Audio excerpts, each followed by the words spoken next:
People ask me where my addiction began. They expect a dramatic story, some rock bottom breaking point. But the truth is, it didn't start with chaos. It started quietly in a little place called Okinawa, Japan. I had grown accustomed to my father's military deployments and long stretches of time without him, so I was thrilled at the chance to live overseas, to experience a new culture, and to be reunited as a family.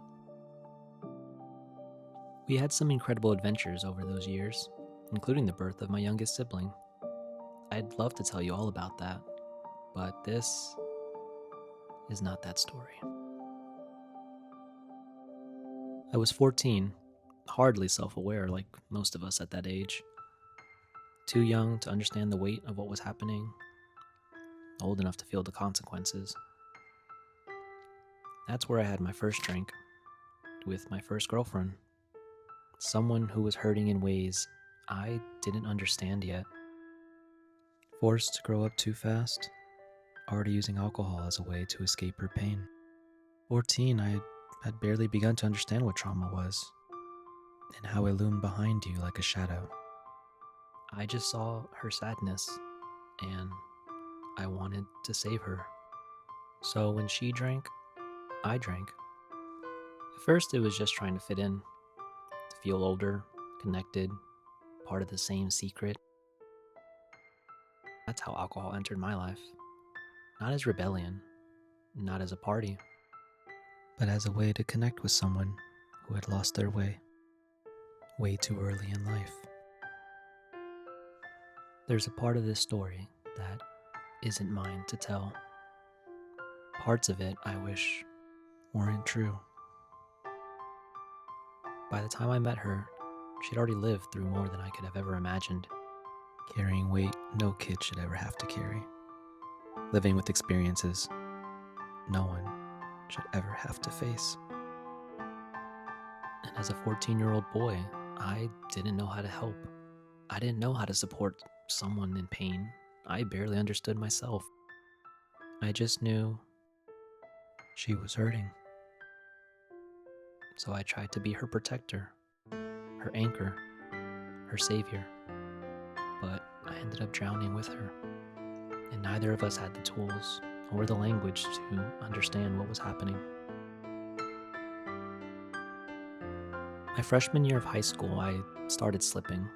My grades dropped for the first time. I started skipping classes, tried fitting in by being unnecessarily rebellious. We were friends that year, and by the summer we were inseparable. She shared secrets no 15-year-old should have to hold. We started dating without even understanding what that meant, and drinking became part of our dynamic as she continued to cope with her past. We became obsessed with each other, as most first loves do. I mean, it was just harmless fun after all, right? Then, everything broke.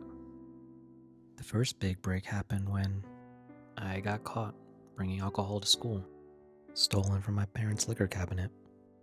Got suspended, and now at 15 years old, I found myself sitting in front of a judge, trying to lie my way out of something that I knew would probably just be much easier to come clean about. The judge saw right through me, sentenced me to 100 hours of community service.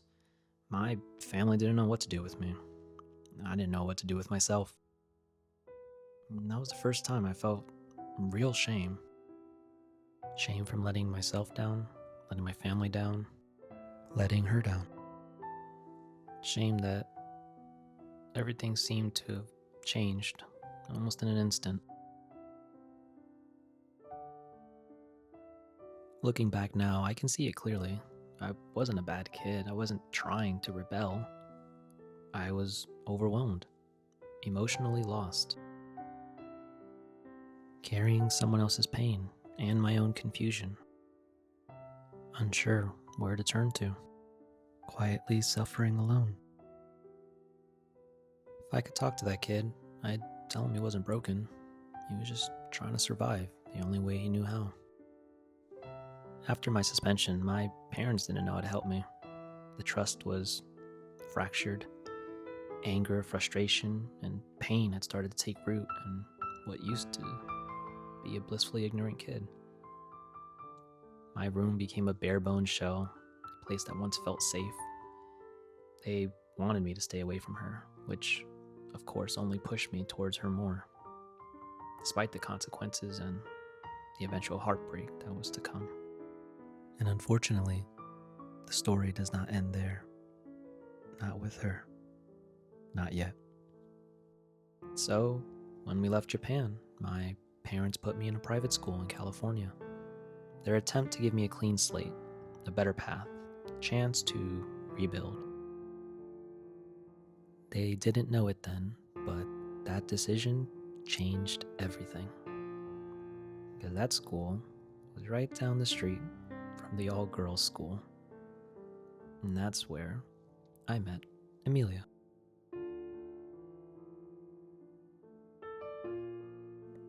Part 1 of this story is just the first wound. The first of many heartbreaks between me and the two loves of my life. The path ahead gets much darker before it gets brighter.